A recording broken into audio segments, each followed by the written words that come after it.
ጊዜው እንደ አውሮፓውያን አቆጣጠር 1997 ነበር። ቦታው ደግሞ ሰሜን ኮሪያ። ሚንያንግ የተሰኘች አንዲት የ17 ዓመት ታዳጊ በመንግስት የሚደርስባትን ግፍና በደል ሽሽት ወደ ቻይና ለመሻገር በያሉ ወንዝ ተገኝታለች። ሆኖም ሚንያንግ በደረሰችበት ጊዜ የድንበር ተቆጣጣሪዎች አሰሳ የሚያደርጉበት ሰዓት ስለነበር በአካባቢው በነበረው ዛፍ ለረጅም ሰዓታት ትደበቃለች።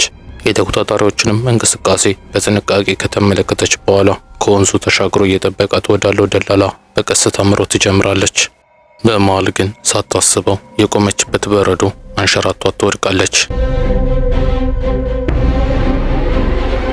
ኪም ጆንግ ኡን የአባታቸውን ሕልፈት ተከትሎ በ2011 ስልጣን ከያዙበት ጊዜ አንስቶ አዳዲስና ጠንካራ ያሉ ሕጎችን በማውጣት የሰሜን ኮሪያን ሕዝብ በግዳጅ እየገዙት ይገኛሉ።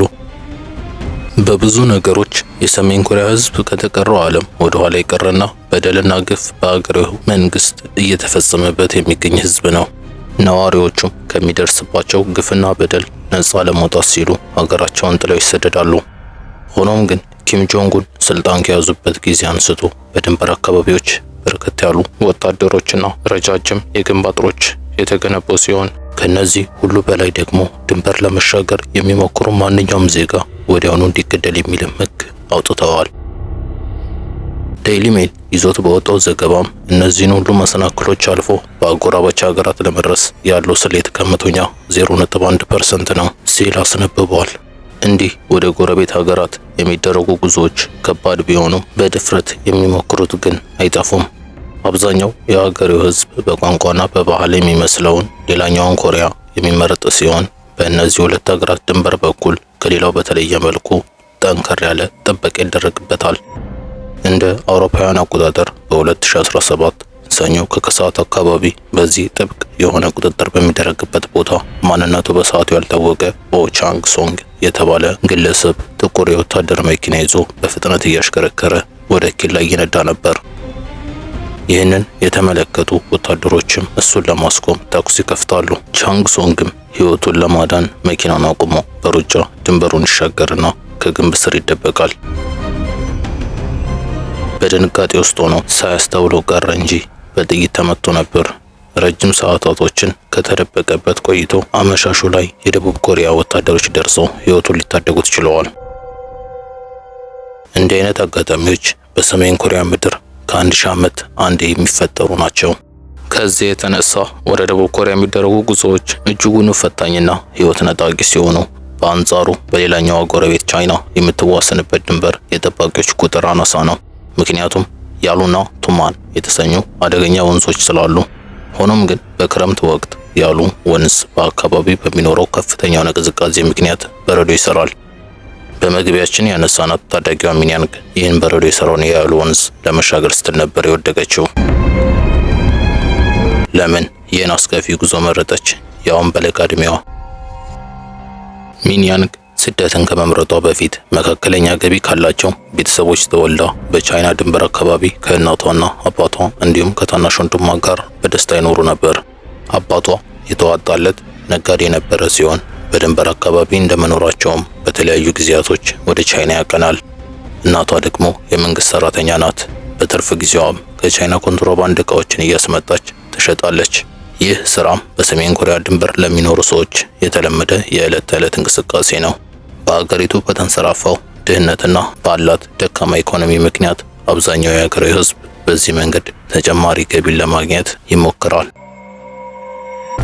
አንድ ቀን ግን የሚንያንግንና የቤተሰቧን ሕይወት የቀየረ አሳዛኝ ክስተት ተፈጠረ።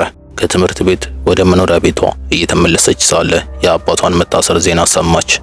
ከቀናቶችም በኋላ አባቷ በሙስና ወንጀል ተጠርጥሮ የሞት ፍርድ ተፈርዶበት ይገደላል። በዚህም ምክንያት ቤተሰቡ ለከፍተኛ ሐዘንና ችግር ይጋለጣል። የሚንያንግ እናት የወንጀለኛ ሚስት ተብላ ከምትሰራበት የመንግስት መስሪያ ቤት ትባረራለች። ሕይወት ይባሱኑ በሚንያንግ ቤት ከባድ ሆነ፣ የሚላስ የሚቀምስ እስኪጠፋ ድረስ። ይህን ጊዜ ነው አባቷ በሕይወት ሳለ የምታውቃቸውን ደላሎች በማናገር ወደ ቻይና የተሻለ ሕይወትን ፍለጋ ጉዞዋን የጀመረችው። ሚንያንግ እድለኛ ነበረች። ስትወርቅ ማንም አላያትም። ከወደቀችበት በፍጥነት ተነስታ እየሮጠች ወደሚጠብቃት ደላላ አቀናች። ወዲያውኑም ወደ አዘጋጀላት መኪና ገብታ ጉዟቸውን ይጀምራሉ። ሚንያንግ እፎይታ ተሰምቷት በመንገዳቸው የምትመለከተው ነገር እያስገረማትና እያስደነቃት በመዋል ሳታስበው የድካም ስሜት ተሰምቷት ታሸልባለች። ከረጅም የመኪና ጉዞ በኋላ ሚንያንግ ከእንቅልፏ ስትነቃ ቅዠት ከመሰለ ህይወት ውስጥ ራሷን አገኘችው። ያመነችው የአባቷ ጓደኛ ደላላው ለአንድ የቻይና ገበሬ ሚስት እንድትሆን ሽጧት ነበር። ሚንያንግ የመጀመሪያ ሴት አይደለችም እንደዚህ አይነት ችግር ሲገጥማት። በሰሜን ኮሪያ ድንበር አካባቢ የቻይና ደላሎች ስራዬ ብለው ሴቶችን ለማጥመድ የተሻለ ስራና መኖሪያ ቤት እንደሚያገኙ ቃል በመግባት በተለይ በድንበር አካባቢ ለሚኖሩ ሴቶች የውሸት መደለያ በማቅረብ ከወሰዷቸው በኋላ በወሲብ ንግድ ያሰማሯቸዋል። ሚንያንግም የገጠማት ተመሳሳይ ጠፋንታ ነበር። ያገባት ሰውዬ በእድሜ በጣም የገፋና ብዙ ሚስቶች የነበሩት ግለሰብ ሲሆን ሚንያንግ ከሌሎቹ ሴቶች በእድሜ ትንሿ ነበረች። በዚህ የተነሳ ሚንያንግ ላይ የተለያዩ ጉልበት ብዝበዛዎችና ጾታዊ ጥቃቶች ይደርሱባት ጀመር። ያለምንም ክፍያ ገበሬው አምርቶ ያገኛቸውን ምርቶችን ከገበያ ወጣ እንድትሸጥ ጭምር ያስገድዳት ነበር። ሚንያንግ ግን የዋዛ አልነበረችም። ሸጣ ከምታገኘው ሳንቲም የተወሰነ እየቀነሰች ታጠራቅምና የቻይና መግባቢያ ቋንቋ የሆነውን መንደሪንን ለማወቅ ጥረት ታደርግ ነበር። በዚህ አይነት በግዞት ስር ሆና ለ2 ዓመታት ከቆየች በኋላ አሳቻ ሰዓት መርጣ ታመልጣለች። ወዴት መሄድ እንዳለባት ግን አታውቅም ነበር። ወደ ሀገሯም እንዳትመለስ ሀገሯን ከርታለች በሚል ሰበብ እስርና ሞት እንደሚጠብቃት ታውቃለች። ስለዚህ ወደ ሀገር መመለስ የሚለው በፍጹም የማይሆን ነው።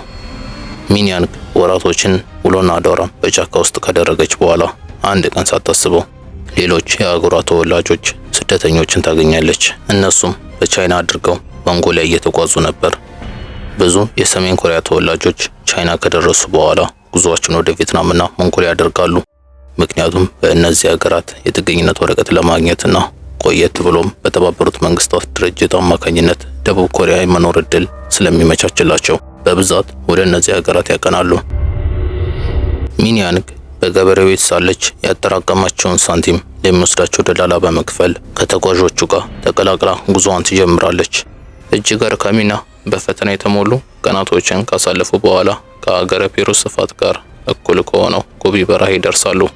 ሞንጎሊያ ለመድረስም ይህም በረሃ ማቋረጥ ግዴታቸው ነበር።